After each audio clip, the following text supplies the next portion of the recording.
कराची में वक्फे से बारिश जारी है। कहीं ज्यादा और कहीं कम बारिश रिकॉर्ड की गई। सबसे ज्यादा बारिश गुलशन हदीद में 35 मिलीमीटर और सबसे कम केमाड़ी में 5.2 मिलीमीटर रिकॉर्ड की गई। महकमा मौसमियात ने आदाद शुमार जारी कर दिए।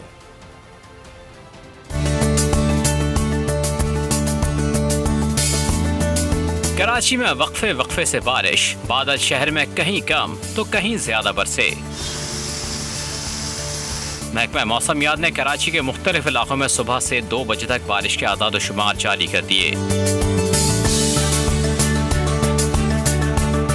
सबसे ज्यादा बारिश गुलशन हदीद में 35 मिलीमीटर और सबसे कम केमाड़ी में 5.2 मिलीमीटर रिकॉर्ड की गई। PF फैसल बेस पर 32, नॉर्थ कराची में 24.4 और सरजानी में 20.4 बारिश रिकॉर्ड की गई। लांडी में 18, ओल्ड एयरपोर्ट पर 17, यूनिवर्सिटी रोड पर 16.3 मिलीमीटर बारिश रिकॉर्ड की गई। जनरल टर्मिनल पर 14.2, नासमाबाद 12.2, मसरूर बेस पर 11.5 मिलीमीटर बारिश रिकॉर्ड हुई।